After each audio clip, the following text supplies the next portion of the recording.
Yonks with Web3 Freedom Club, and join with me here are Tyler, Amy, Double D, and the good Sam. So welcome, good afternoon, everybody.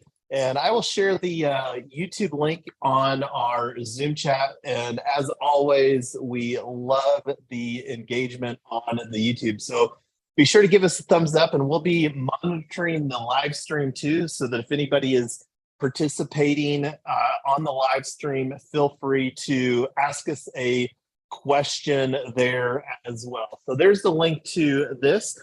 So this is our POAP. Just want to give a shout out to thanks, Amy, for all that you do behind the scenes for getting POAPs. This is one of the fun ways, proof of attendance. It's an NFT that we get for participating on the working group here today. We're also we are a tokenized Web3 Freedom Club is a Wyoming DAO, and we're going to be rewarding tokens for those of you that participate. And this is one of the things that I do want to just give a quick opportunity here real quick on our agenda real quick. So here's our agenda. So one of the things that I want to talk about is that we are still accepting new teammates for this project. And this Hero X has a deadline, and we're already less than, I think it's less than 4 weeks from our own internal deadline, which is September 19th. And that's before Tyler and I go on vacation. But we have a homepage here on Notion, and this is our project page. And I'll share a link on that on the live stream as well, so that everybody can see. And let me actually just share the link to our official team. And let me open the window over here. So Hero X. So this is a link to our team here.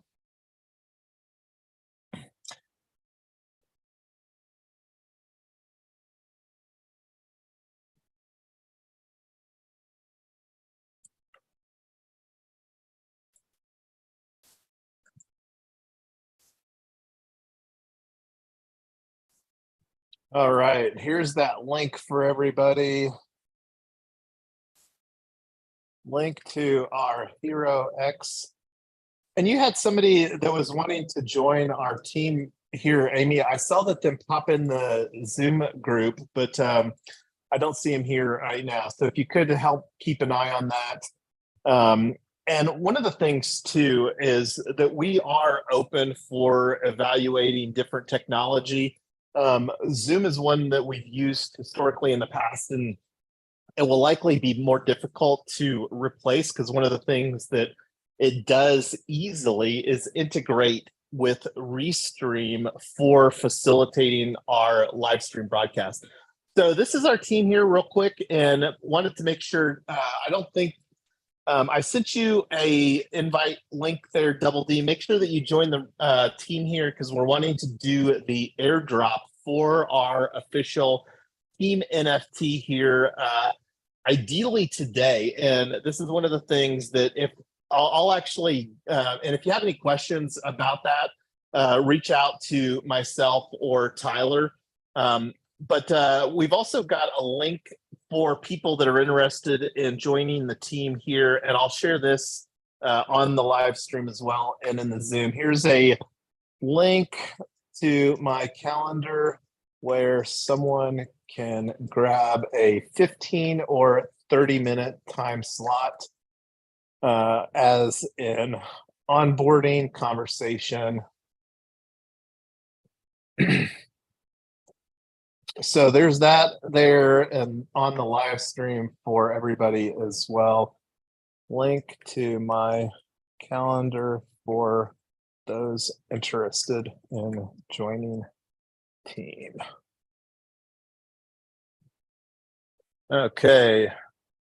And I see Naza has joined us. Welcome, Naza. Thanks for joining our working group today. So we've got a pretty tight agenda. And one of the things on the team, and I don't know if you can see that, but there's the links there. Make sure that you can get those. And let me throw that in there too. The our official team link. So make sure that and it's a super quick process. It should take less than 5 minutes to go through the process for those of you. And there's, I think, 2 people on the Zoom here today, Double D and Naza, that haven't done that. So, and anyway, going down the agenda here real quick. So there's the first couple of things. So one of the things that I created, and this is just to make it easier for knowing what we need to submit. And I'm going to show everybody here real quick. Let me make this a little bit bigger for everybody. So this is the American Made Challenge, the official rules. And let me show you where's the other place that you can access that. So if you're looking at the team page, so if you just click up here on the little logo, and this is the Solar Prize Round 7 challenge that we're talking about, and the resources. So what I actually did was I downloaded and we were actually looking at the rules here. So this is, let me go back to this tab for the rules. So this is, right now, we're in the ready stage. This is the initial portion. This is a multiple tiered ready, set, go. So it's got 3 phases and it's a elimination process. So in order to participate in the additional tiers, you need to be approved or one of the semifinalists, I guess, is up to 20 semifinalists here. So section 2.6, what to submit in the evaluation criteria. So this is very similar. I don't think that this actually changed at all from when we being myself, Amy, and Tyler, when we submitted our for a different project in 2021 for round 5. So anyway, I brought this over into Notion here. So this is our project submission checklist that we can work on. And this is also here on our project homepage. This is the page that I've kind of created to organize all of the details. Just a friendly reminder for everybody, make sure that you get a team page created in our team directory. This is something that you have to do. I'm not going to do it for you.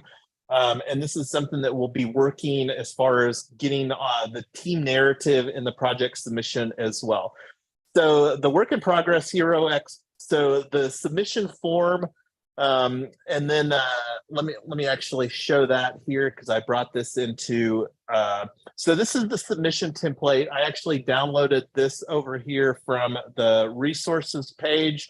So the submission template, and then the Jedi aspect, and we are planning on submitting both of those for this. So this is one of the things that I'll actually share with you via a Google Doc so that the people that are on the team can collaborate on this.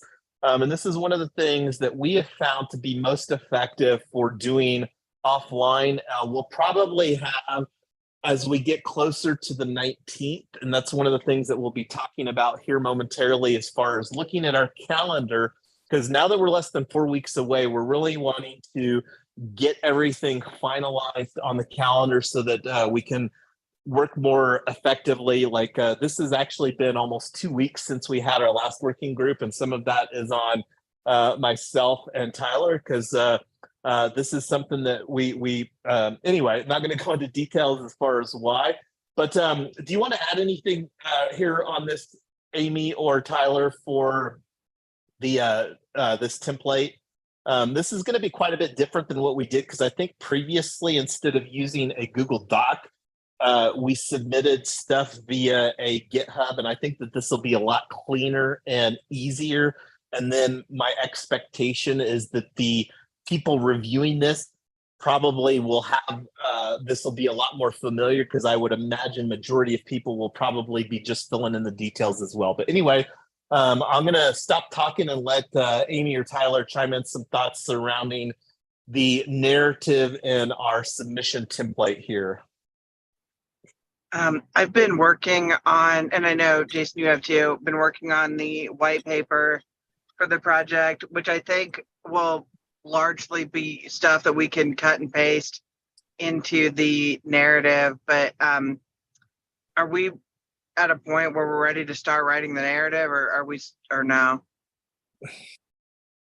Um, I, I think that we can start putting in some details, because and the reason that I bring it up is it's something that we need to be thinking about, because this is like the most important aspect is the submission template, and obviously this one is more important than Jedi, although I can't remember what the pot of money is for the Jedi aspect, but I think that we have a really strong opportunity with the gig worker niche being an underserved niche. And this is one of the things that we can attest to, like getting traditional financing for the solar aspect of what we're wanting to do is proving difficult. And that's one of the things that I think, Tyler, if we lean into more to substantiate that, that may further reinforce this narrative just from a very personal aspect.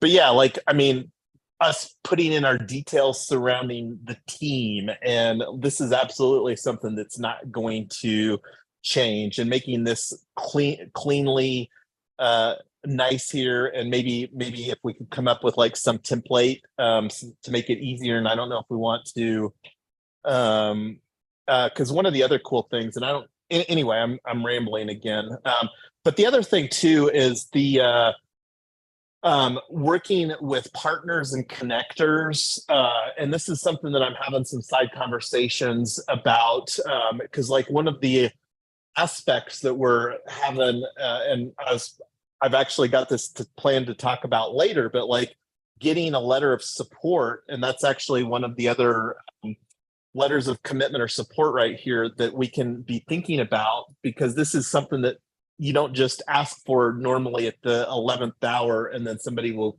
provide that. So this is one of the things that adds a lot of substantiation to the viability of what we're doing as well. Did you want to chime in anything on the submission form, Amy, or the narrative?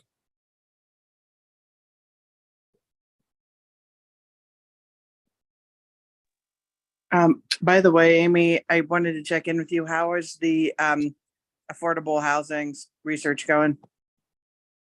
That was something that I wanted to add into the white paper.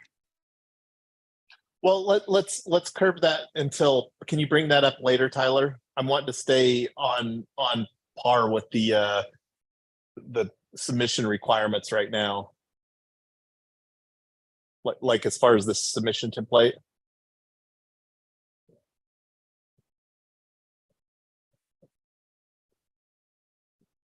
Did you want to chime in anything on the narrative, Amy, from our previous experience?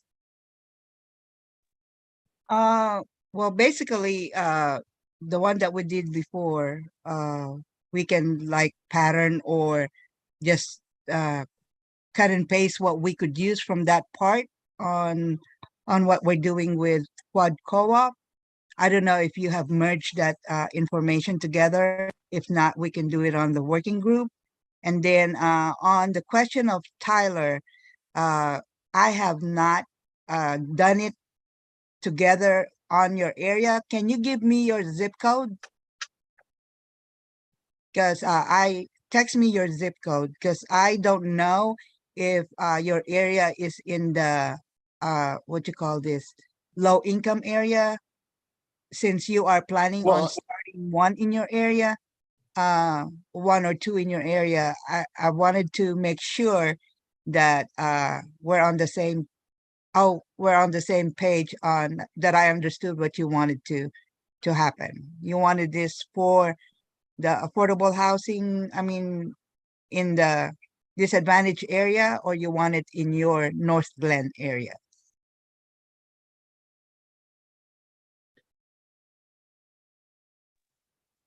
We were actually looking statewide, but we can follow up on that later, Amy. Okay.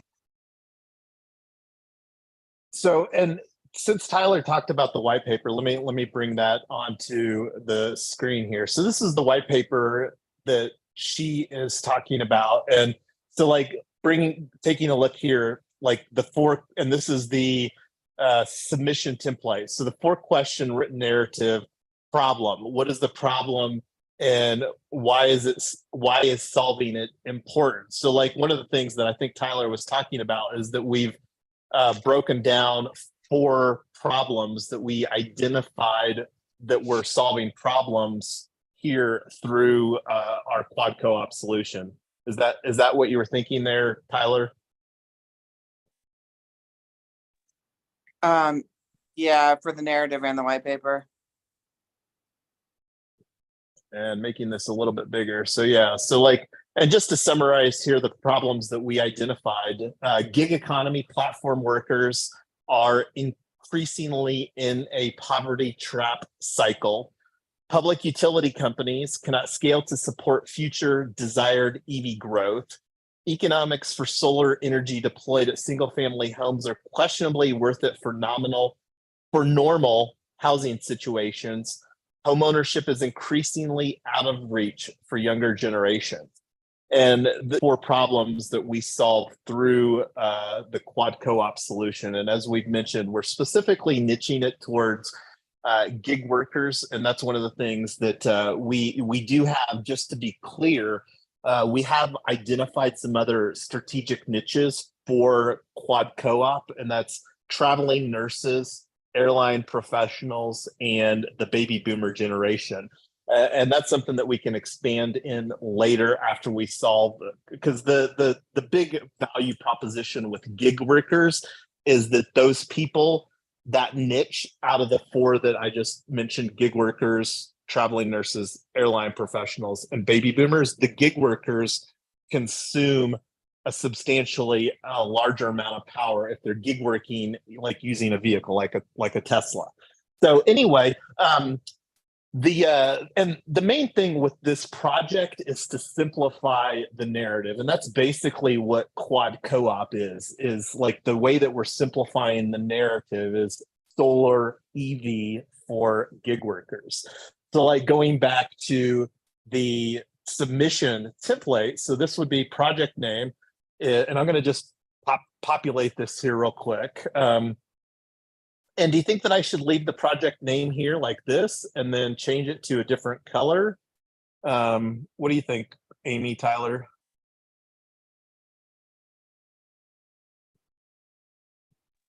Yeah, different color would be good. So we'll call this quad co-op, throw this in here. We'll see how well it copies in a different color. So we'll make this black like that. Yeah, it's good. Solar EV for gig workers. Okay, so we made some changes. We're not going to spend a lot of time on the working group here for filling in this stuff. So this is all stuff that we can work on.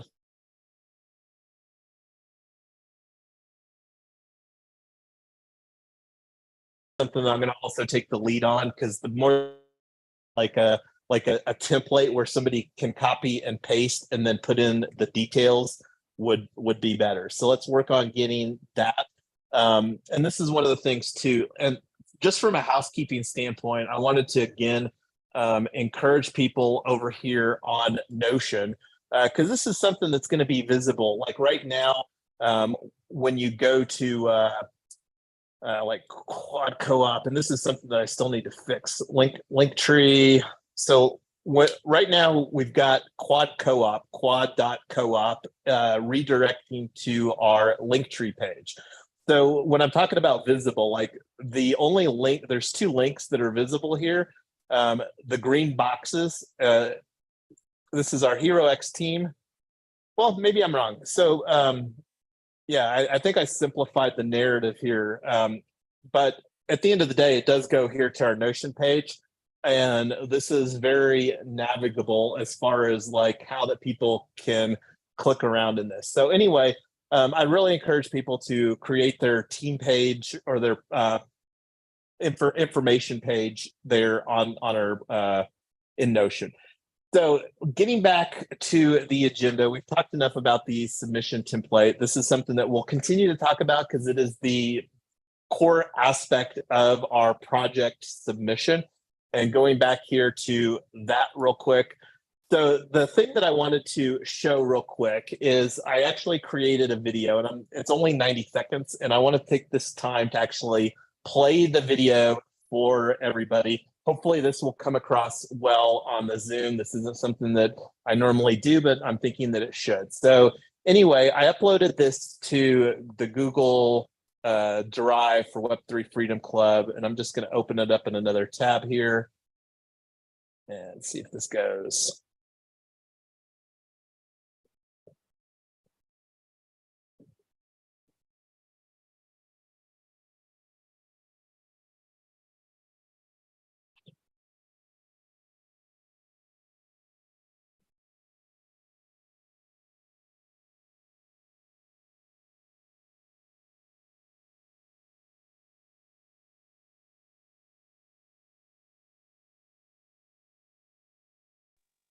I can't see anything on the video.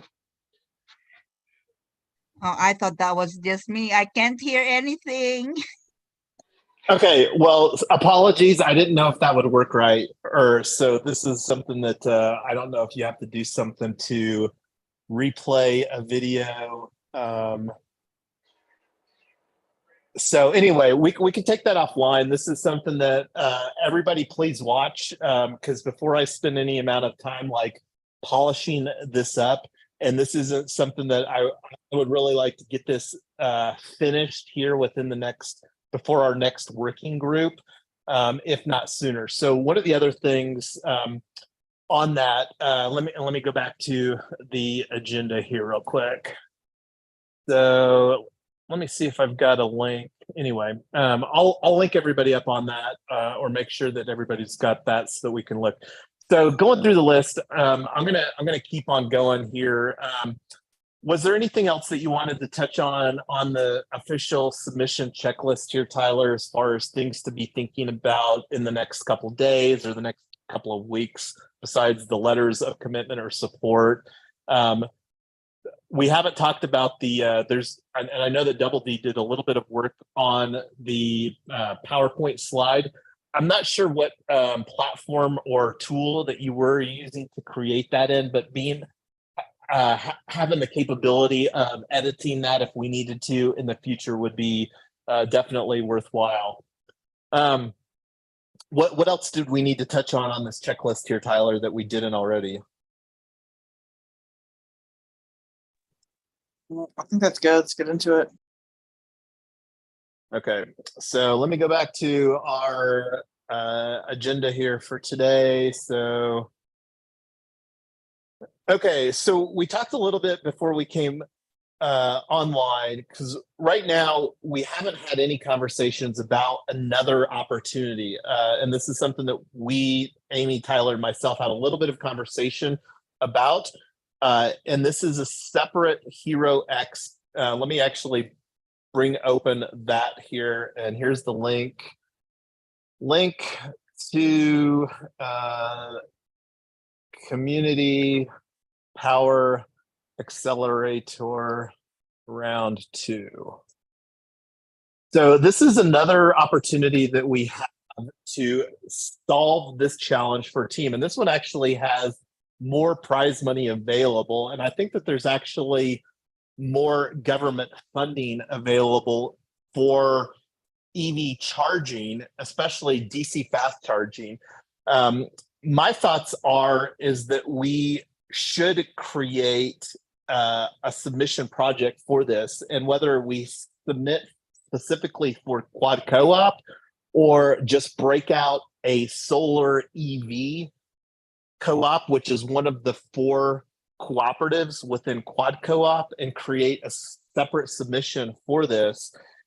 You said you watched the video, Amy, the webinar? Yes, I did.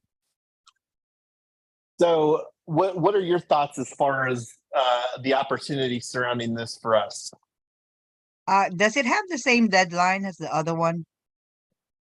I believe the deadline is October 4th, technically. Okay. So it's not the same deadline, but with our travel plans at the end of September and the first part of October, functionally it would be the same internal deadline, because Tyler and I are going to be out of pocket, offline, and having fun with family, and then leaning into EXP Global in Las Vegas for the first week of October. So functionally the same deadline. Yeah, for the Community Power Accelerator, what they wanted is really having the community itself be involved. So if there is a part of Colorado that is, you know, what you So call it? here's I think that we could absolutely make the case for how that we're going to be funding, because we're wanting to provide like with Quad Co-op. Now, I think that there's another opportunity that's not the same niche that Quad Co-op has, but a same opportunity. Because like one of the things that I largely believe is that I'm uniquely positioned with my experience as a gig working Uber and Lyft driver here primarily in Colorado, but this isn't the only market that operated in, to know where we need EV charging stations. Because like right now, there's only primarily Tesla EV chargers available. So like my thoughts with the Community Power Accelerator, Amy, is that it would be very easy for us to create, like imagine a parking lot, like a grocery store, where, because like right now, besides Tesla supercharging, the other charger that has some traction is Electrify America. And I'm not sure if people are familiar with Electrify America, but it's basically a subsidiary of Volkswagen that Volkswagen deployed for the deployment of their 2 billion zero emissions infrastructure. But like with solar EV, one of the opportunities to create a community solar garden is to build the solar panels above the parking lot. And we've already seen that this is done in and I think it's over at the maybe at a couple locations in the Denver area.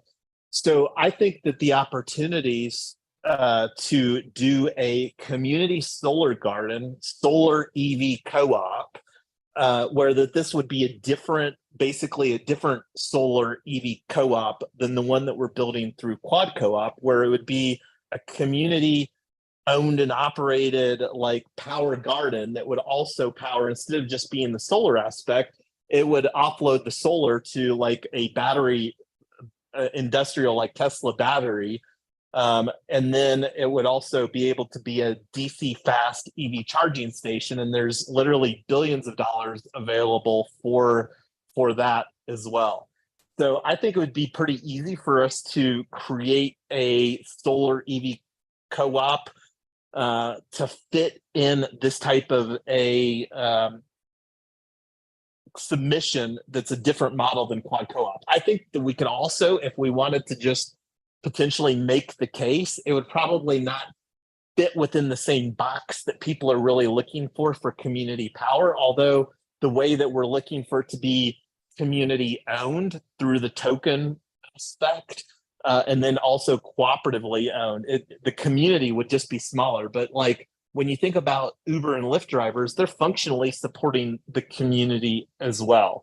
But I think that we should submit for this as well. But I know that we're limited on time because we're less than 4 weeks for. Jason, go ahead, Amy.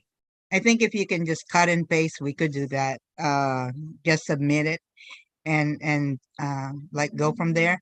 But what I also wanted to share with you is, I know we are so ahead of everybody in understanding what we're trying to do, is just make it simple. Because the reason why some judges don't entertain a submission is if they cannot relate to it.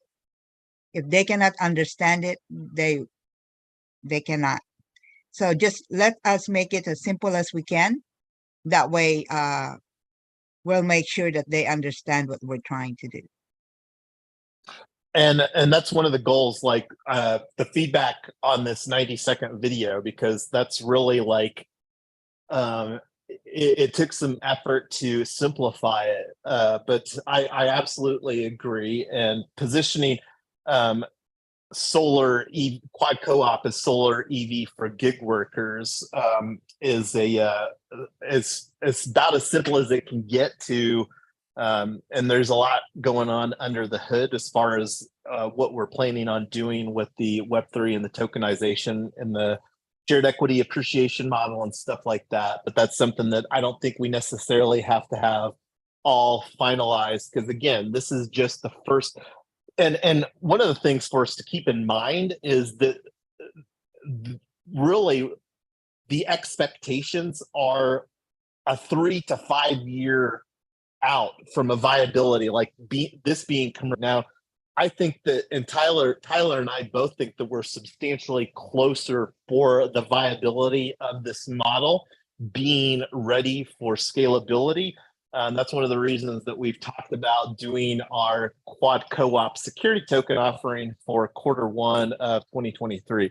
But anyway, let's continue to dive in and understand, because I've got some good ideas on the Community Power Accelerator, this additional opportunity. I'm going to go ahead and submit. Jason, go ahead, Amy. Yes. I also want to remind you, and I don't know if it's a separate button to click, but don't forget about the JEDI submission on both of that if we are planning on submitting both.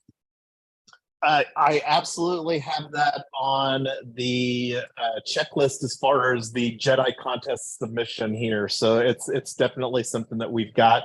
And as I mentioned, I uploaded the template. So, and this is one of the things here. I created this, and I'm going to share this via Google Doc invite so that the people that are contributing as a team here can help get the submission finalized with some details and stuff. So I'll get that shared offline here later with everybody. So we've got that. So again, take this offline, do some homework for the Community Power Accelerator. And this is something that we've got details in the agenda. And let me share this here with everybody too. So, well, it's in the calendar invite, so everybody's got a link to it already anyway. So anyway, the details here, there's also the webinar. This is about an hour-long video. So thanks for taking some time to watch that, Amy. And this is one of the things that will work from a priority standpoint, work on finalizing our submission for Solar Prize Round 7. And like you said, Amy, the ability to copy and paste, and depending on how much efforts and stuff that I spend as far as potentially doing a more of a unique submission, time will tell on that. But I'll keep everybody posted on that as far as some thoughts as far as the solar EV parking lot community solar garden. I don't know of a good way to call that, but there's a real strong need and opportunity for more DC fast charging, especially that's not owned by Tesla, because that's really the best solution that's in the Denver market right now. So anyway, continuing on down the list. So upcoming details. So let's take a look at the upcoming calendar. And this is one of the things that, again, apologies for the late notice to everybody on the Zoom. This is one of the things. And if anybody loves doing stuff like coordination and or scheduling, this is something that an open invitation to you, for me, to help me do a lot of this stuff. And I don't know what that would look like, but send me or Tyler a DM if you're interested on that. So anyway, let me take a look at the calendar. This is our upcoming week here currently. And this is something that I will work on getting everybody a Google Calendar. Again, this is an interim solution until we get our website presence set up on Web3 Freedom Club. And to be completely honest, that's increasingly a lower priority here while working on finalizing our submission, because I don't think us having a super polished website would make a substantial difference. I don't think that they're actually expecting a lot of people to have that during this phase. I think that they're looking for viability from an ideation standpoint. But anyway, so the biggest thing that we've got coming up here is, besides our next working group, and this is something that I curbed here from this week due to time constraints, is our quad co-op patents documentation conversation. So right now we are planning to submit a provisional patent on 9/11, September the 11th. And I don't think that I actually broke this down as an agenda item, but that's when we're functionally going to be rebooting Retoken, the real estate DAO, as P-Token DAO. P-Token is going to be an important component. P-Token is basically going to be our property token. And P-Token DAO is going to be the centralized issuer of P-Tokens within the Web3 Freedom Club DAO ecosystem that we're building. And the way that it's going to work on the patent conversations here is that in order to be named as a named contributor, you need to be participating in the documentation conversations. And that's one of the things that we're looking to finalize our provisional patent submission on 9/11. And we're not going to go into too much detail for intellectual property purposes on the live stream. And this is one of the things that this conversation, the patent conversation, it will be recorded, but not live streamed. And this is one of the things that we will probably make publicly available after we get our provisional patent submitted. And then after we submit the provisional patent on 9/11, then we'll have 1 year to finalize. And from the way that I understand it, there only needs to be one named contributor on the provisional patent that's also as a named contributor on the final patent. So that would obviously be myself, because I'm going to be the ones leading these conversations. And these conversations may be a little bit more technical. We're planning on using mermaid.js. And anyway, if you're interested in that, make sure that you add your availability to the Let Us Meet. I'm going to throw this in the Zoom here for everybody as well, and on the live stream. So for our patent discussion breakout conversation, does anybody have any questions about the patent breakout conversation coming up here on Monday or Tuesday next week?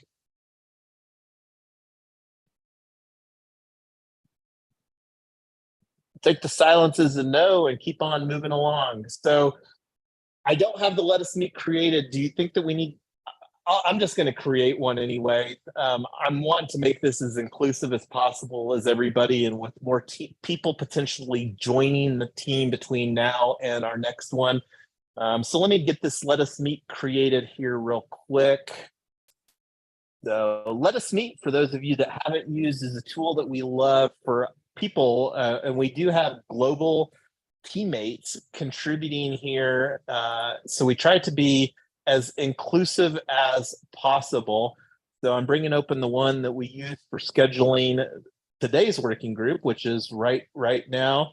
So let's copy some details for so we're doing this one on Tuesday, Wednesday, or Thursday next week. Tuesday, Wednesday, or Thursday, let's meet. And this is going to be for working group number 5. And just copying these details. Our 5th working group. And change this to 24-hour availability here. 2 hours, create. So here's the link for Let Us Meet WG number 5. So please add your availability to that. And with the due to the time constraints between now, I'm going to be doing a men's retreat this weekend.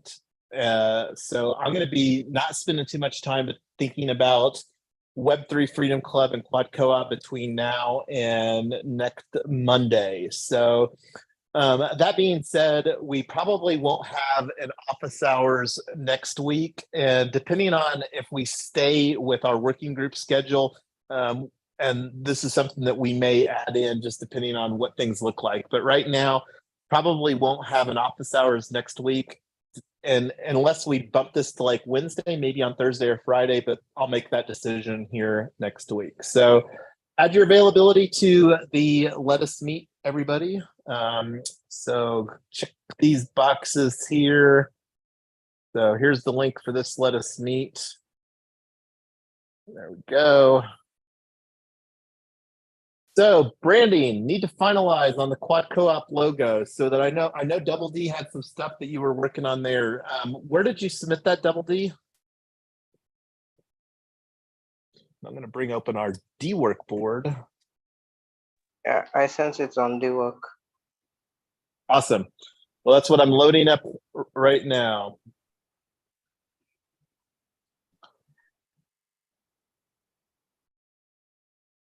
And hopefully this isn't my computer being slow.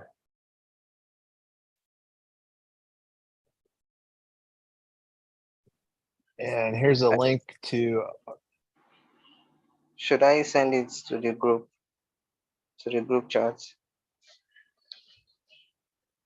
It's loading up here. And I see a little alarm bell. Maybe it might be on my. Hey, Double D submitted work. See, I have the notification. Fans of D-Work, for those people that haven't used D-Work, it is a nice. So let me make this a little bit bigger. So D-Work, for those that aren't familiar, is a task management tool, Kanban style board.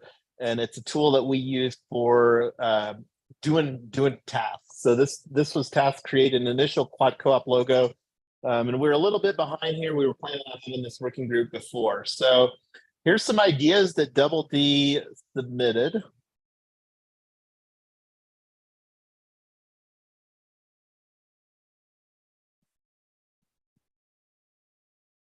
And here's the one that I created for, let me find this on my, oh, let me just click on this link.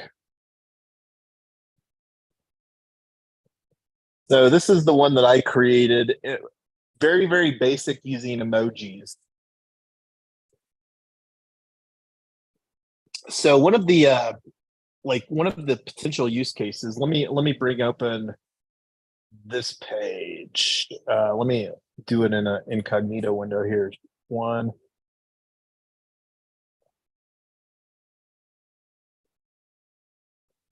So this is the reason that I'm bringing open this page is to be the details of our Quad Co-op. And it might be my computer or my internet that's going slow here.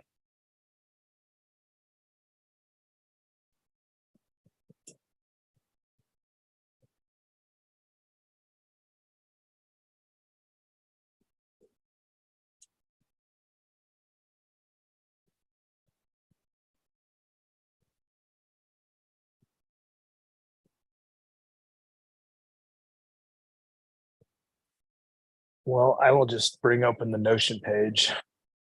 It might look a little. So one of the things that I made a slight change since our last one is for whatever reason, this Google Maps was pretty large here. So I made that in a toggle box. So one of the reasons that I like the emojis, and I don't actually have the, well, I do have this logo up here, is one of the reasons that I like the emoji is that it makes it easy to, like, via text, visualize, because like we're talking, Quad Co-op is basically like at least 4 micro cooperatives that work synergistically together. So like the opportunity to use like an emoji, like this is just an emoji character within the keyboard or whatever it's called. So that's one of the reasons that I like the emoji. But did Amy, Tyler, anybody else want to provide some feedback or some thoughts on the? Because, like I said, I would really like to get a decision made on this so that we can like incorporate that into the 90-second video, for example. You're flipping the screen around really fast. Can you just put Double D's designs back up? I'm trying to find that. My apologies, Tyler. I wasn't doing that on purpose.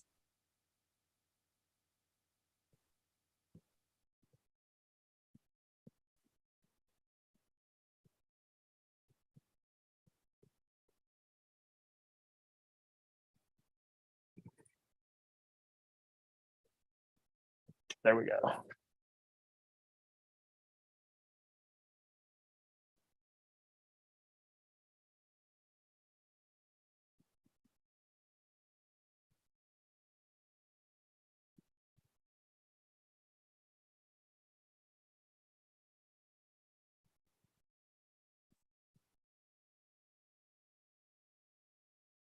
Did you want me to stop on a particular one? I mean, Double D, did you want to kind of talk through your design methodology or tell us anything about kind of what you're thinking about on these?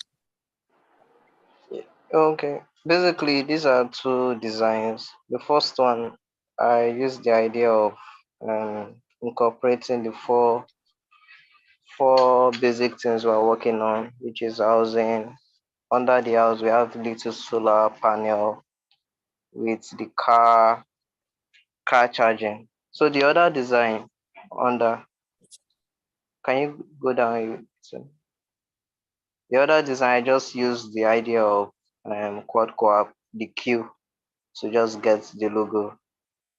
More of, I feel reusing the name is more, for me, is more simple, keeping the design more simple, since it's just a logo. Just for people to know that, okay, seeing this logo, it means quad co-op. Can you hear me?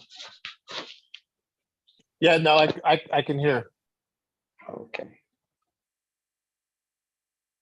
Is my explanation enough, or you need more? No, I can understand it. Go ahead, Amy. I saw you open up your mic. Yeah, I was gonna say I like the second one. If you can put that in a circle because it has that Bitcoin logo in it. This one, yeah, the second So one. are you talking Yeah, this one? yeah, and just put And that in a circle like you Oh, did the this one. Bitcoin. Is that the Bitcoin in the wheels? Yes, Oh, Yeah, that's it really yeah, slick. is. I missed that on my So phone. that is so. also I don't know if you can see it, but there's an underlay here. yeah, I it can is see in what you're the talking about, but like I also identify with like what, because I don't know how well that people can see the silhouette Bitcoin logo here. I can see the Um, wheels better.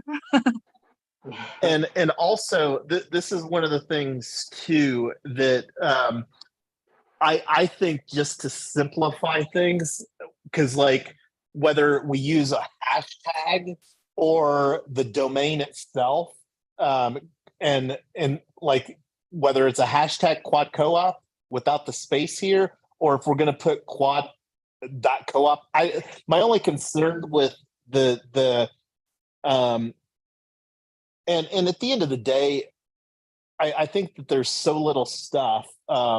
But Can I chime in on this one? go ahead. Yeah. In social media branding, making yourself a hashtag is what's important because people can find you real easy. So if you can, yeah, put that together and put a hashtag and let's roll with the branding. That with every post that we do, we hashtag quad co-op.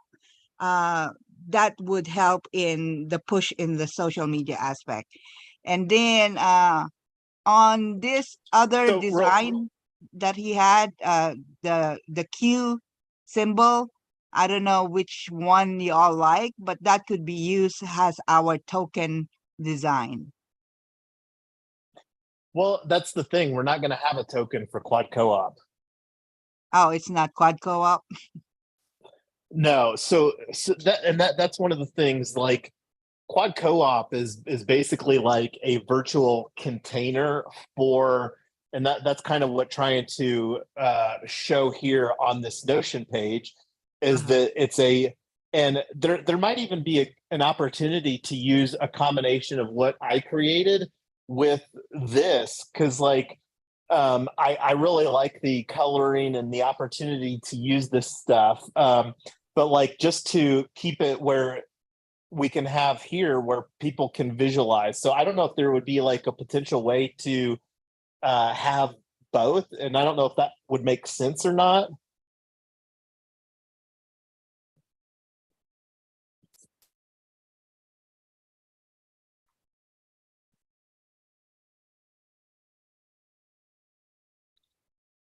If you're doing a branding, I think, and if you want to incorporate his design with yours, if you have a way to do that, let's see how it looks like. I do like this one because it explains, you know, the project that we're doing in a more simplified visual way. The one that you did, I know it's very Basic. identifiable. Yeah, but there's really the art is not in there, and It has this, no art at all.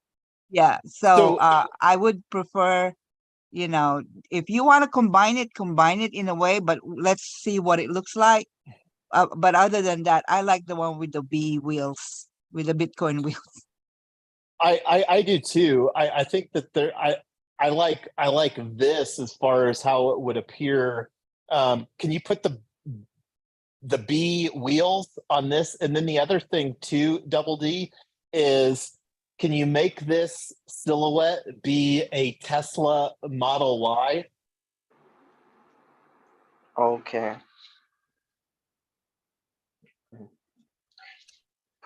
Tesla Model Y. That's their that's the one that we're planning on. And that, just as a side note, I think that that's currently, from what I understand, the best-selling car in America, potentially in the world Can I see the right logo? now. Can I see the logo on the web? Don't use Tesla's logo, but here's the link to the Model Y, and it's the and I don't know if it would make any difference or not, or how clean it would look. Let me go back to, oh, I think it was on this tab right here. And one of the things too that we're planning on doing, and this is a potential brand integration opportunity here, Double D, is we're wanting to do a brand around Tesla Black. So if potentially that the Tesla could be a black color, because that's something that's going to be like a branding opportunity, is Tesla Black is going to be one of the brands that we're creating. And like, true story, all the Teslas that we're going to be acquiring in our micro fleet, unless there's some weird anomaly that it's a used car, it's going to be a black on black Tesla. And that's because it checks more boxes for people, drivers, to be able to earn money. So if we could make this a black Tesla Model Y, where we're not using a Tesla logo, because we don't want to get into Tesla logo problems. So you just want the silhouette, the design of the silhouette, right? Yeah, and I think that there's a real strong opportunity to make it like a black Tesla, and maybe even say Tesla Black on there, or because we're going to be, like I said, and whether that's important or not, again, I don't really know. The go ahead, Double D. I feel we using black might make us go against the brand color, which I use green and white. What do you think? But it's okay. I We can, think that I you can can still try blackout if it works. create with both. I mean, like, changing the colors really easy, right? But like there's a real strong need and opportunity for us to create Tesla Black. And I mean, this is something that we can talk to from a narrative standpoint very easily, because But anyway, create the logo that's got both the, like a black and a white one or whatever, to see how they look. Okay. So any other feedback on the logo stuff? But yeah, I absolutely do agree, Amy, that we need to get this finalized and get this running with, because that, like I said, depending on how everybody likes this 90-second video, the opportunity to create some branding. And I don't know if we can change. I think that we could change some of the branding depending on how we edit the video, the 90-second video. And I mean, I'm not opposed to doing a double take. It didn't take me that long to do that cut of that video. So Double D, great job. These are all really nice looking. So appreciate the hard work on that. Thanks. I actually dropped. You asked for an NFT, community member NFT. I just dropped a picture on the group chat, LinkedIn. Maybe you can check it out later. Thank you, Double D. We appreciate you. So any other thoughts on the logo, Quad Co-op logo? So, and just to clarify, Amy, you also think that we should incorporate the hashtag Quad Co-op here on the logo? Yes, absolutely. That's how they look at things right now in social media, is the hashtag. I agree. And Quad Co-op isn't getting used anywhere else, so it creates a real easy opportunity. I hear our daughter is awake, Tyler. All right, so getting back to our agenda here. So branding, and went through the video. So wanted to provide everybody an update. We did, and I think that we talked about this most recently on the office hours or something like that, but this is one of the things that we're having a kind of a unique use case, and this is outside of a normal request, was that we're wanting to install a commercial grade EV charger here at our proof of concept in North Glen. And right now it's not getting a strong support on that moving forward. So that doesn't mean that we're giving up on that, but there's also some other solutions.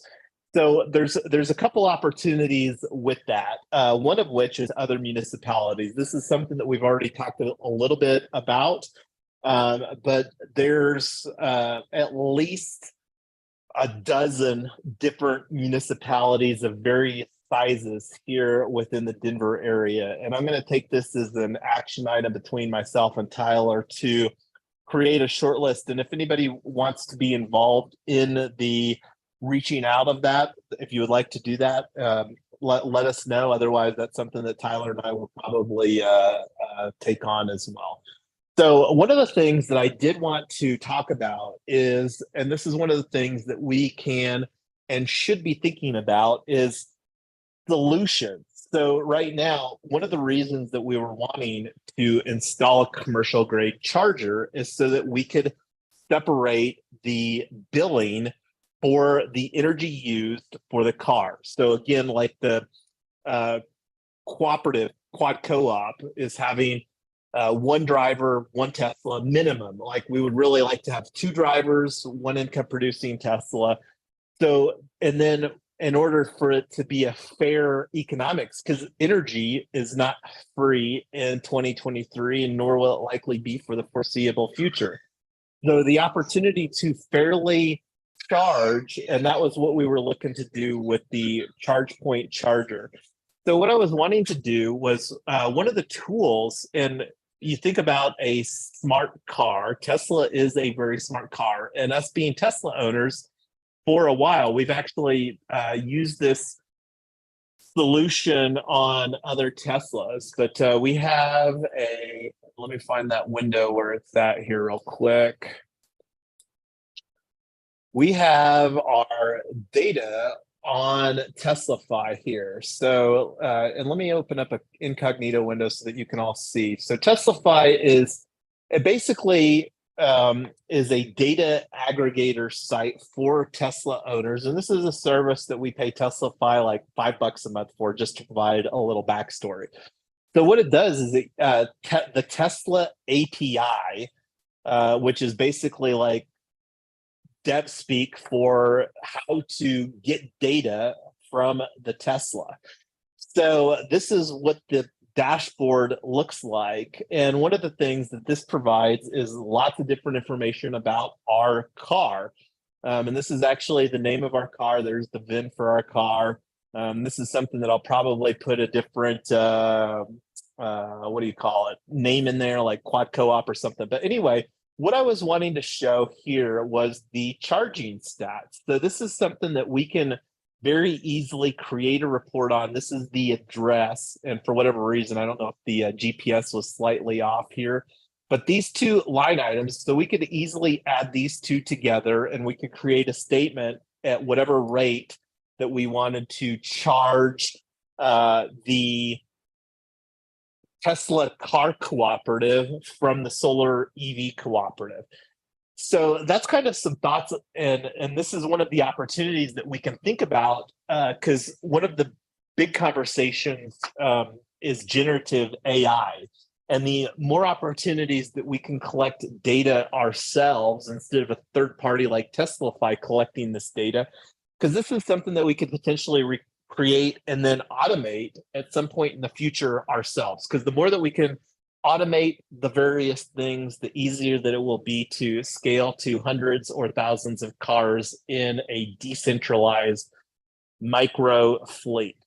So that's some alternative solutions for not being able to directly bill. One of the other things that happened between now and our office hours was we actually had a conversation with Bulla Network. Bulla Network is Web3 accounting and crypto. And this is one of the things that we're going to, this and Utopia Labs are two demos. Let's see, Utopia Labs, I'll open up this. So we had a demo with Utopia Labs earlier in the month, banking for crypto companies.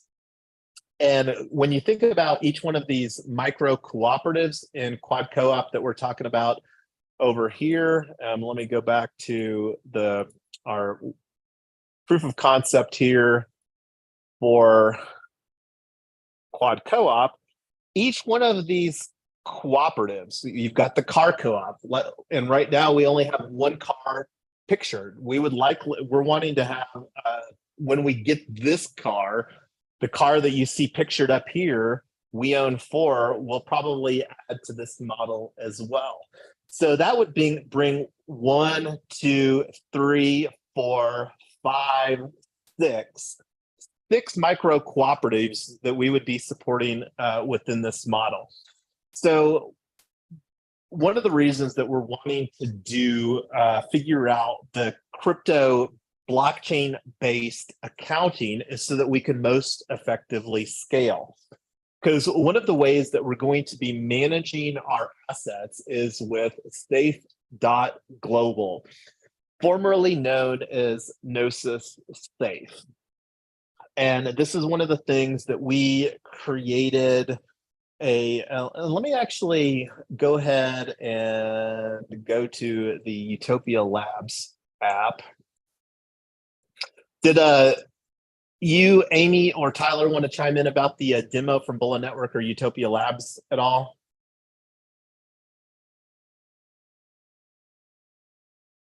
I mean, it sounded cool. I'm not gonna know for sure until we start using it, but I mean, it definitely seemed interesting. Don't they have like the testing thing that we asked from them for us to dry run? Yeah, the demo, absolutely. And that's one of the things that I was just going into here on the screen was switching to, so I'm connecting my MetaMask wallet. We've got, so let's see.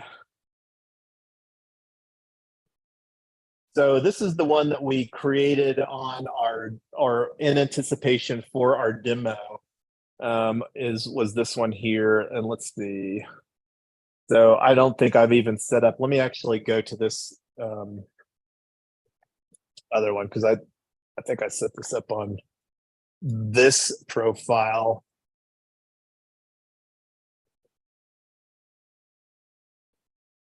So this is the Web3 Freedom Club .eth wallet.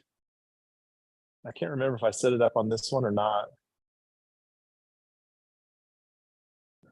But yeah, anyway, the thoughts are here, and it might have been a different one. Anyway, gonna take that offline, and yeah, so wasn't with this one.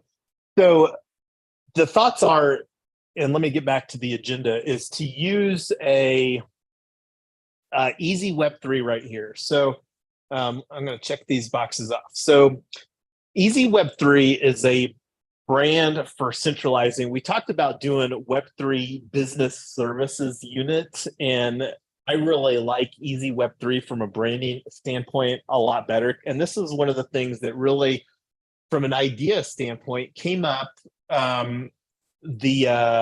for making Web3 easy. Because like one of the things that we want to do as well is make this model as easy as possible for other people to operate in. And I was like, when we were having the conversations with Bulla, they were really bringing things through an invoice lens. And I was like, man, a lot of people don't really operate like most normal people, consumers, unless you're in a business, you don't really deal with invoicing. And our expectation is that a lot of the people that we're going to be putting in this quad co-op model aren't necessarily going to be real experienced with the business of invoicing either. And then in thinking about like having potentially hundreds or thousands of these micro cooperatives for either cars and or houses and or solar EV charging stations, the opportunity to consolidate some of the stuff and get the stuff set up, like the stuff being finances, and so the thoughts are right now, because like one of the limitations from my perspective is that visualizing data. So like we're talking about like how many normal bills would you say that there are, Tyler, for the house here in North Glen a month? Around a dozen. Power, internet, stuff like that. Yeah, so a dozen at the most. And one of the things thinking this through is that these will be the same type of dozen bills for whomever. So right now the thoughts is to create an easy Web3 of Colorado that we can centralize the handling of the bill payments. Because like, and one of the things that we were talking about, I think that there's actually bill payment services. And one of the things that, and this is kind of like a content niche or tilt that I had kind of an aha moment for the other day, is like when you think about what we're talking about here, home management, because like this is like one of, I think, some people's concerns with like having a single family house versus an apartment building. Like, had you ever owned a house before, Tyler, before we got married? I had a condo that I meant to be a primary residence, ended up turning into rental property because I bought it and then pretty much immediately moved out of it. But no, I'd never owned a house, and it was really kind of a crazy transition to see what that looked like, starting to think about things like furnace filters and all kinds of maintenance that you just don't care about when you're a renter. Yeah, and I think that that's one of the things that a lot of renters have is like, oh, I don't want the responsibilities of owning a house. And the more that we can like package some of these responsibilities, like paying bills, and that's one of the things that like, because once you get like a bill set up for auto payment, it normally gets paid automatically. And one of the challenges is that during this bridge is that most companies won't be accepting crypto. And just for clarification, we're primarily looking at using USDC on Polygon for the foreseeable future. It seems to be the most composable, the most accessible as far as on-ramping and off-ramping. And I'm not going to go into details. That's just based upon the observations for me operating as a Web3 native today in 2023. So right now the thoughts is to create a wallet, a multi-sig wallet for each payee, like Excel, the public utility here in Colorado. So we'll have a wallet, Easy Web3 of Colorado for paying. And then we can send from the safe that we create for the co-op, the micro cooperative, because each one of these cooperatives here will have their own multi-sig safe. And this is one of the things that we're going to use in Notion. And let me just show everybody here real quick. And this is one of the reasons that we love Notion is for that. So safe multi-sig wallet. So this is a table, this is our database of where we're keeping track. And I'm actually going to update this to a smart contract database for that. But so is what I'm saying making sense as far as creating the, this is kind of like, I would say, a workaround for getting some interim.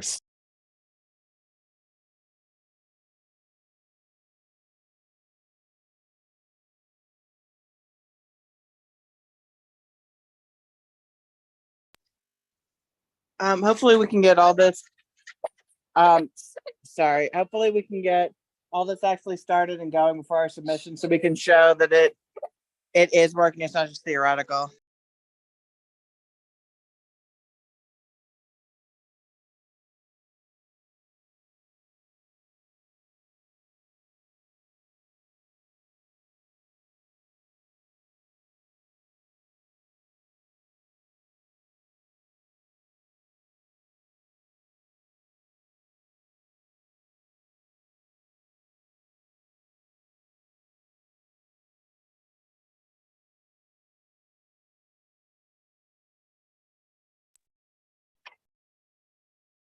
Well, I could and not hear anything. no, that was on me. I was on mute. Okay. So, in thinking through what you were saying there, Tyler, I don't know how much of this would really necessarily need to be finished or done to, because when you think about like the model itself, regardless of the intricacies of what's under the hood, I think where this would most come into play is what we would include within our provisional patent documentation. And this is one of the things, depending on how that we break up our patent submissions as well. So, because my concern, and this is going back to Amy's point, is we could potentially overcomplicate our submission where it would be too confusing for people, and the stuff under the hood, I don't know how much that we necessarily need to include that within our narrative.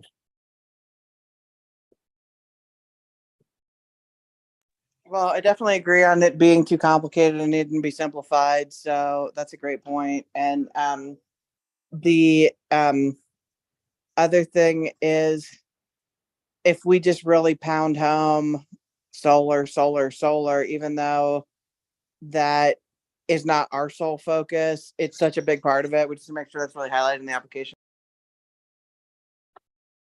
Well, I mean, we're calling quad co-op solar EV for gig workers. So, and on that too, like one of the opportunities that we have is, and I don't know what would be the best way to include this, but getting some accountant, CPA, IRS enrolled agent, somebody along those lines that says, hey, this solar EV cooperative, the cooperative participants would be eligible for the solar tax credits in this model. Because I think that that's one of the big value propositions of this model is that the gig workers and or the housemates can benefit from the tax credits available for this model. So I don't have anybody in mind, and I don't know if somebody wants to take that on as a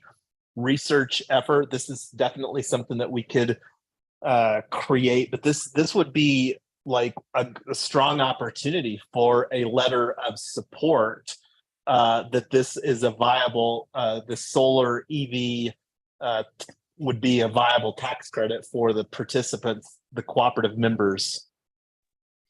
I need to chime in, Jason. Sure. In that video, I think I remember what they said also was, because you're so niche, they wanted to know how this can be scaled. And if you are bundling up all 4 services for it to scale, it might not resonate with them. I think we could, and I don't know how you feel about that. We could, if it is gig workers for, solar EV, we need to kind of pull some numbers per data on how many gig workers are there or whatever, and because they want to know that this will scale.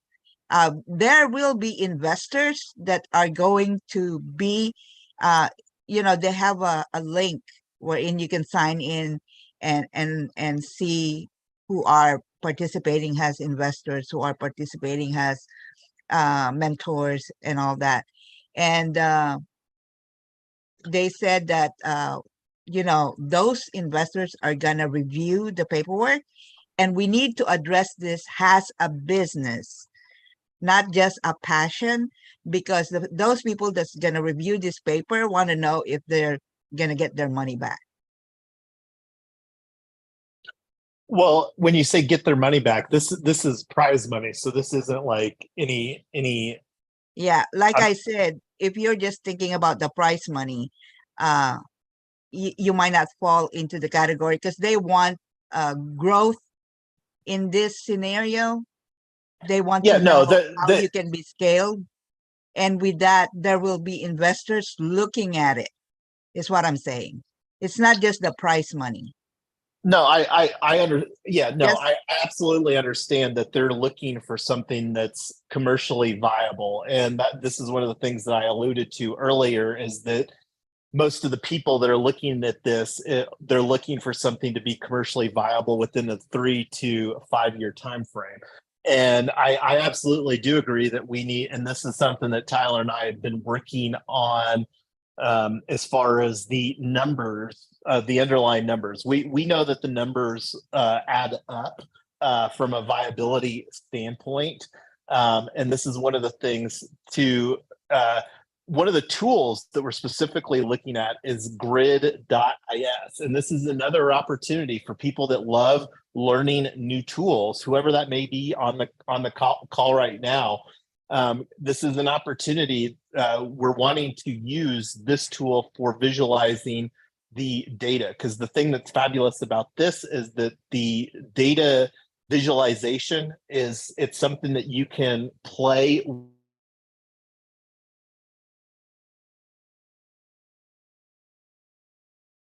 The opportunity for us to show the underneath for each one of these operating companies absolutely exists. So grid.is, again, that's one of the tools that we talked about and we'll continue to talk about. It's the best tool that I have seen as far as the data visualization from a numbers standpoint.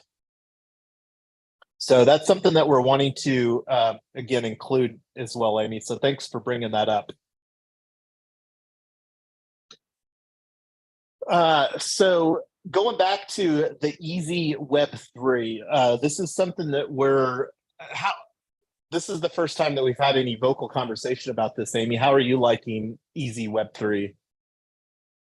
I think as a service, this is something that we can latch on really and scale up. This is something that we can offer a lot of people.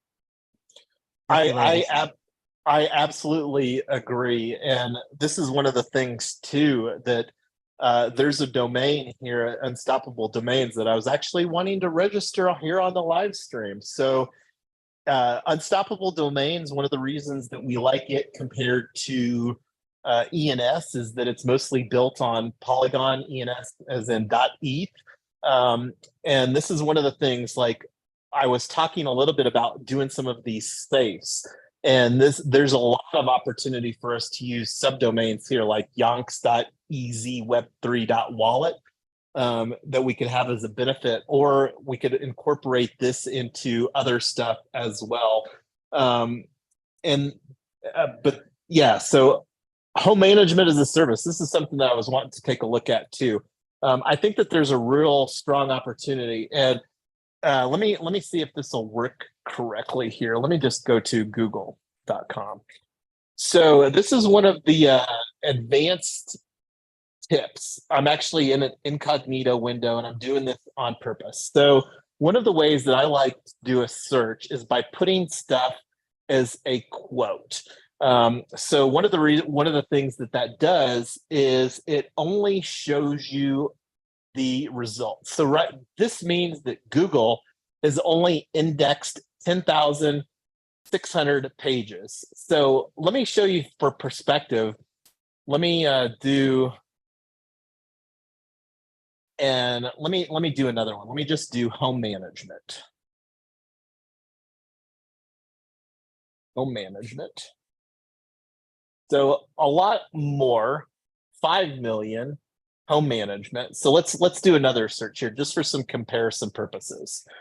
So one of the things that we're going to be functionally doing within this model is replacing property management. So traditionally, property management normally commands at least a 10% service charge. And that's one of the ways that we're going to pass some of the value that gets created through this decentralized model that we're building here to the people, the co-op participants in this model. But this is what I was wanting to look at, property management here. I was going to change this to property. So property management itself. So just to provide some perspective here, 5 million, 5.13 million results for home management. Property management, on the other hand, has 94 million, almost 95 million results. And this is something that, like I said, people pay for. So I think the opportunity for us to create home management as a service absolutely exists. And like, this is something that we can kind of bake in as like a requirement for this, and whether it's home management as a service or maybe even fleet management, because like that's one of the things that we need to create a model for decentralized fleet management as well. Not going to go into details as to why during the live stream. Just understand and respect that there will be values for us to be positioned as a fleet management company in the future. So anyway, let's go ahead and go through and grab this easy Web3 wallet from Unstoppable Domains. So I think I'm already signed into the account. I think I've already got so let me just do a real quick search here. Easy Web3. And it looked like that Unstoppable Domains added a new .go domain. It's not something necessarily interested in right now. And one of the things too that is a potential opportunity is the opportunity for us to do a tokenized sub-community. I mean, we're doing a lot of tokens already anyway. And this would be one of the ways that we could provide a proof of contribution mechanism. We don't need to make a decision on this tonight, but think about this. Like a Easy Web3 token for Easy Web3 of Colorado. And we're wanting to set this up on, remember, a state-by-state basis, because this is a model where we're creating a model for Colorado with the goal of doing a security token offering, Right now, we're shortlisting that for 2024 Q1. We'll see if that's realistic or not. I'm actually going to start having some conversations probably this next week with some security token people, INX and DigiShares are a couple at the top of the list, but if you have some others that you're interested in that are on your radar, reach out to me. But INX and DigiShares are at the top of the list. But anyway, so these are some of the domains that are available. The one that I liked the best was the .wallet, and the immediate use case is to use this at like where we could do a co.easyweb3.wallet, and then this would be like maybe Excel, for Excel is the local utility here. And then we would actually create a multi-sig wallet that Easy Web3 of Colorado would be the owner of. And then for all of the payments from all of the micro cooperatives that have an Excel payment, we would facilitate that back to this wallet. So that's the immediate use case that we're looking to do with this unstoppable domains. And the reason that I'm talking this through is the more that we can create some type of documentation, like with mermaid.js, like, and that's where the conversation, process documentation conversation is really going to come into play. So anyway, I'm going to take a look at all of these Indians here real quick. So this is the one that we've gotten in the cart and the one that I was planning on getting right now. We are planning on using .x. We've actually got quadcoop.x, but right now easyweb3.x is already owned by somebody. So anyway, .wallet is quite usable, and that's actually what we're planning on using it for anyway. So this is probably an even better use case. So let me go to the cart. I can't remember. I might be a few USDC short of completing this checkout. So go to checkout. I might have to send some crypto over here. So I'm going to do this. I'm going to do this off screen. So anyway, we're getting close to the end of our time here.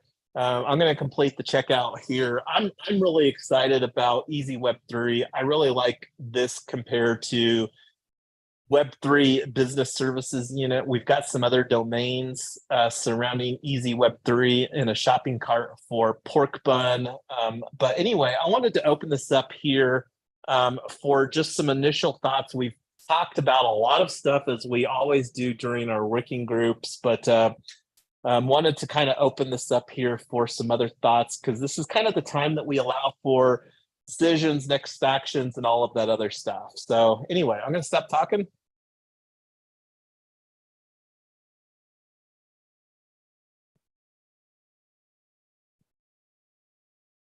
Yeah, Jason, thanks for putting all the work in on this. I know you've been carrying most of the work for everybody, so definitely appreciate all of the effort.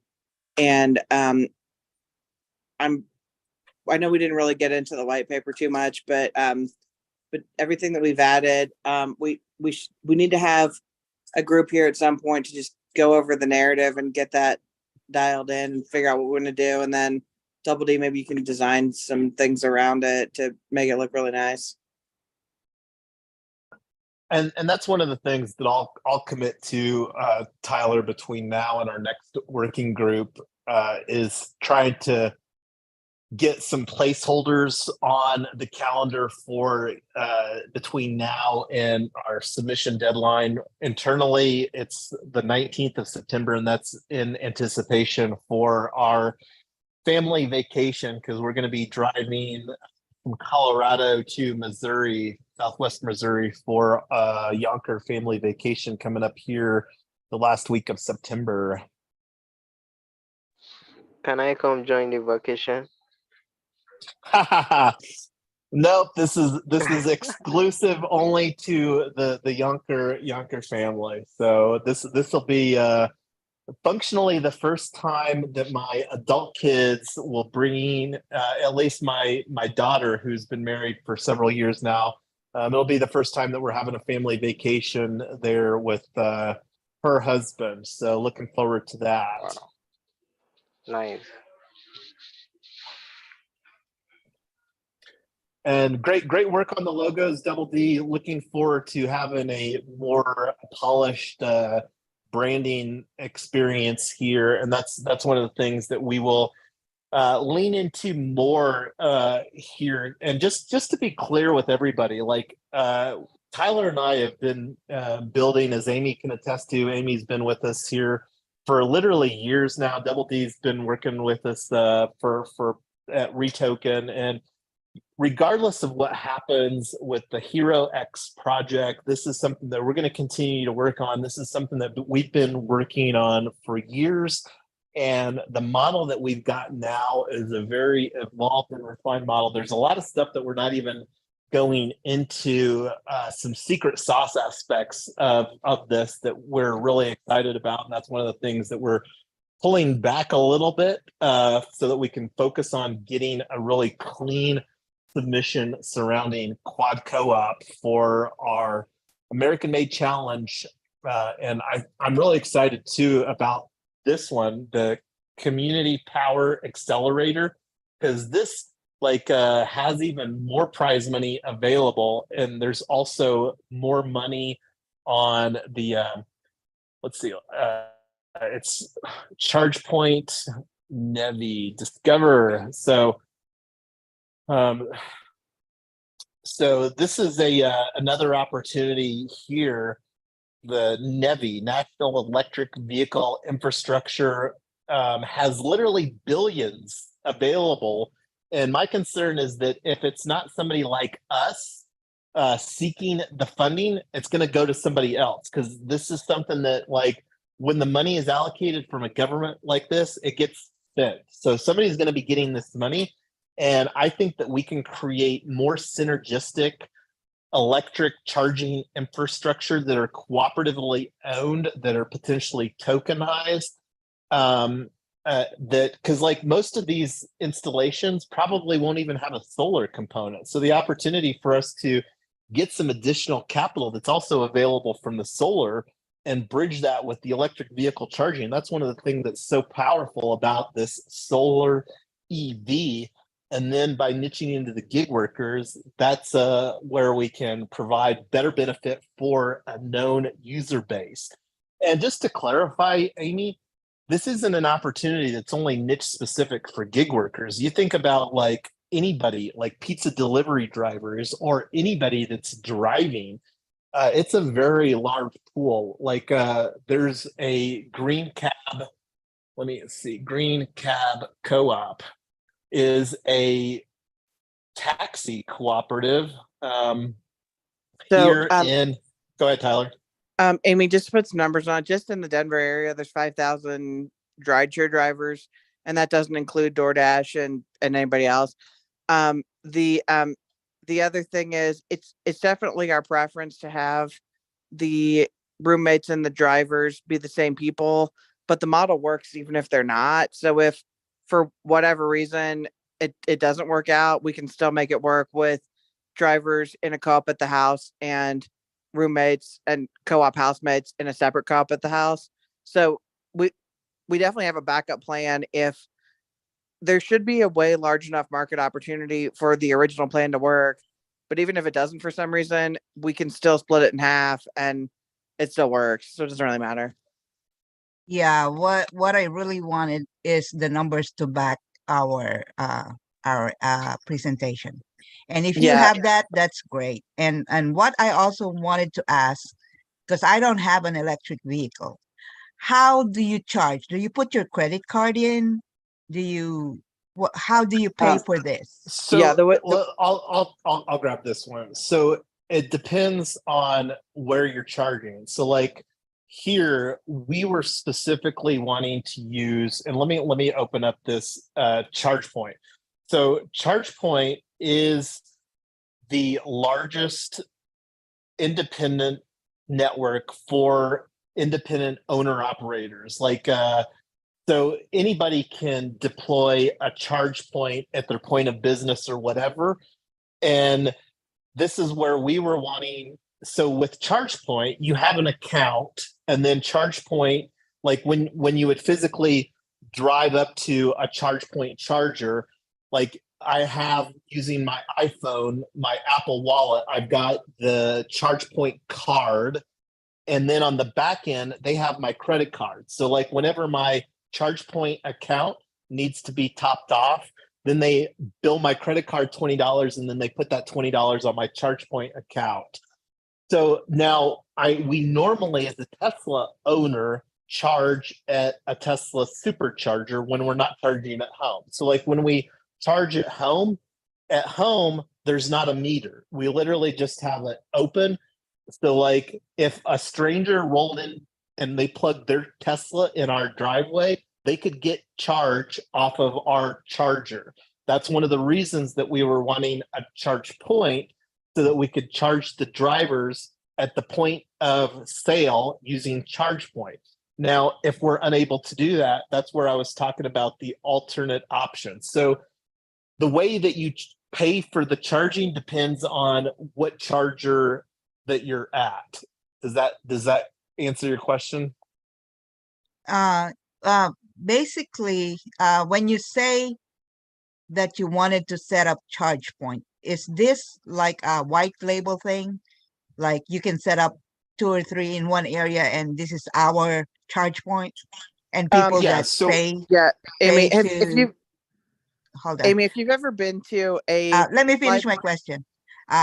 If you wanted, like if 100 people charge on our system that day, it goes through our transaction. I don't know how ChargePoint does their business.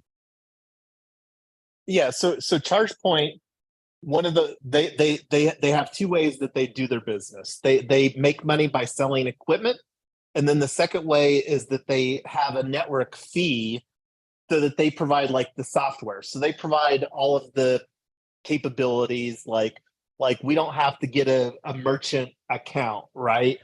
So ChargePoint is a done for you solution for people, businesses, or whatever. And ChargePoint is a publicly traded company. There's other solutions available in the market. ChargePoint is the market leader. So, and this is the one that, like, you know, at chargepoint.com. And, you know, if we can't use ChargePoint's commercially available charger for whatever, there may be an opportunity for us to evaluate other types of home chargers, because ChargePoint, like for a commercial, I think would be hands down really the only viable option. Now, if we're unable, like if like where we're at here, the city of North Glen, like the final answer is no, then that may, like the last resort would be us figuring out another way to charge the driver for when they used the car. Now that might be a lot more complicated than doing a ChargePoint solution, but you know, that's something that we could potentially figure out. Okay. One more thing. How long does it take to charge if your battery is empty using your ChargePoint? So it depends. There's three levels of charging. So level 1 would be like what you plug your phone into. That's super slow. Level 2, like what we have here at our house, that gets approximately 25 miles an hour. So like a full charge is approximately 250 miles. So like if you were completely empty, 8 to 10 hours. And then like one of the opportunities, like if we do this community solar garden that's like at the parking lot or whatever for the community power. So that would be a DC fast. That's one that you can go from almost empty to full in like 30 minutes to an hour and a half. And that's what ChargePoint provides, correct? So ChargePoint provides the hardware for all 3 of those, whether it's level 1, level 2, or level 3.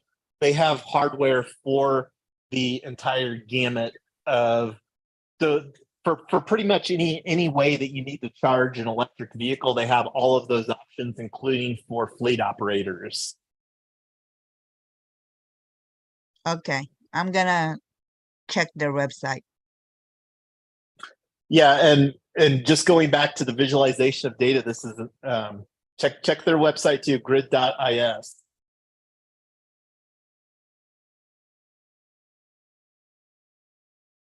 Easy Web3, I'm loving it. Home management as a service. So that's basically going to be like we're gonna create home management as a service for a product. Now, whether we really have that productized here for the final submission, I don't think that that's necessarily something that is that important. This is just kind of like what we're building in and how that we're operating with building and how that we're going to meet the objectives of the Web3 accounting.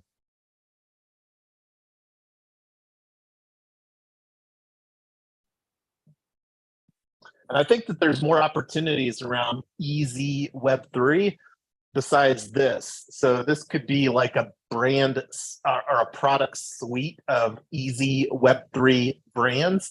And it just depends on how well that resonates with people as far as leaning into that. But I really like using it initially as a home management as a service.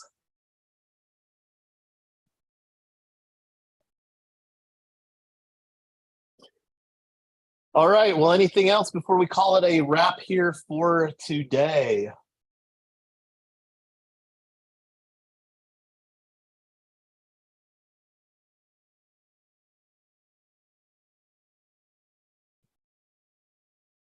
Still got a lot of stuff to do, but getting some clarity. I'm really looking forward to the breakout conversation on the patents and I'm gonna grab the book. I actually have the hard copy of the book right here, and I'll hold that up where you can see it. The official guide to mermaid.js. Looking forward to that. And this is something that I think that we'll be able to use for doing a good amount of our documentation as far as diagrams. There's lots of different use cases for Mermaid just besides the process documentation. But Can you share the link on that one? I don't know. I'm not familiar with that app. If you can share a link that goes directly. The book. Oh, is it a book? See, I didn't even know. Yeah, it's not showing in the picture. No, I've got it on my and I still have the thumbnail. I'll open it up in an Amazon page. Amazon. So Mermaid is already up there.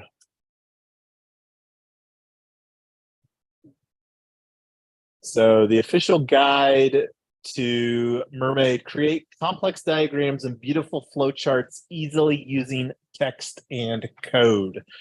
So again, one of the reasons that wanting this is that it can easily embed in Notion or in any website for that matter. And then it makes it easier for collaborating in a dynamic like we are. So this was actually something that Blur's Day recommended. I don't even know if this book was available when he recommended this as a tool for our projects previously. So, yep, looking forward to that. That's Monday or Tuesday. Make sure if you're interested in that to add your availability to the Let Us Meet. So anyway, I always love hanging out with everybody on these working groups, and we go through a lot of stuff. And this is one of the things that we're going to get better at, working asynchronously to get some of the stuff done. And that's a combination of doing some tasks. Thanks again, Double D, for submitting your logos there on the DWork task. And this is something, like I said, we're going to get better at creating the tasks for this project and for what we're building. Because again, this project is what we're building here is going to continue on after the HeroX timeframe. And that's one of the things that will shift gears a lot into marketing in Q4 as we're really looking to. And I'm even more excited about that because getting great at affiliate marketing is something that I've wanted to get great at for years now. Any final thoughts, anybody, before we close this out? Well, have a good rest of your day and good night to those that are not in US. Good night, Double D. Good night, NASA. Good night, everyone. Bye. Good night, Yes, everyone. good night, everybody. Good night.